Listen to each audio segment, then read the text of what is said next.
मोदी जी, ये जो हजूरिया और खजूरिया का डिवाइड है, ये गुजरात में कब खत्म होगा?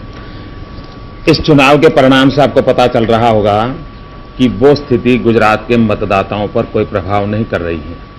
कुछ सीमा तक उस कठिनाई को हम फेस कर रहे हैं, लेकिन कुछ दिन पहले जैसे अटल जी ने कहा था कि गुजरात भाजपा को ग्रहण लग गया है, मुझे लगता है इस चुनाव के बाद उस ग्रहण से हमारी मुक्ति हो जाएगी। पर मोदी जी, गुजरात में आपकी बारी का सबसे लोएस्ट वोटर टर्नआउट रहा है, तो ये क्या डिसिडेंट्स के साथ एक सिनिकल एटीट्यूड नहीं है? जी नहीं, इस लोएस्ट टर्नआउट का कारण सबसे बड़ा ये है कि चुनाव के मैदान में कांग्रेस में कोई दम ही नहीं था, और जब प्रतिस्पर्धी में कोई ताकत नहीं होती है तो लड़ाई का मजा नहीं आता है। मजा नहीं आता है तो लोगों में उत्तेजना नहीं आती तो वोटिंग टर्नआउट में भी कठिनाई आती है। गुजरात में जो इनफाइटिंग की स्थिति है वो काफी सीरियस है। पिछले 2 दिनों में ही वाघेला जी की एक रैली पे पथराव हुआ था और वीएचपी और आरएसएस के साधुओं ने उनके अगेंस्ट प्रोटेस्ट निकाला था।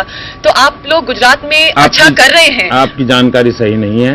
मैं गुजरात से ही आ रहा हूं, किसी रैली पर कहीं पथराव नहीं हुआ है। आरएसएस के कोई साधु होते नहीं हैं, विश्व हिंदू परिषद के भी साधु नहीं होते हैं, लेकिन कुछ संत नाराज थे क्योंकि वाघेला समर्थक के कुछ बंधुओं ने ऐसा बयान कर दिया था जिससे उनको बड़ी चोट पहुंची थी, बिलो बेल्ट अटैक कर दिया था। उसके कारण वो बड़े नाराज होकर के कोई एजिटेशन कर दिया था। मोदी जी, लेकिन संघ और वीएचपी के लोगों ने समझा करके उस एजिटेशन को वापस करवाने में सफलता मिली। मोदी जी, संघ ही के कुछ लोगों ने वाघेला जी के लिए एक टर्म यूज किया था, उन्होंने कहा था कि he is a traitor to the real meaning of Hindutva. Do you agree with this?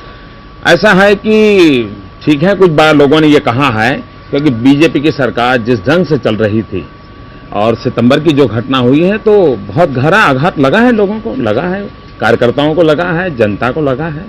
तो ये स्थिति तो है ही है। केशव भाई जी का क्या रोल है गुजरात की पॉलिटिक्स? देखिए, इस पूरे चुनाव के ही वो जो स्टार कैंपेनर, और केशव भाई ने मेरी जानकारी के हिसाब से कोई 230 स्थानों पर दौरा किया है और इस चुनाव के विजय में केशव भाई का रोल बहुत बड़ा महत्वपूर्ण है। He is only leader nowadays in Gujarat. Is he going to come back as chief minister?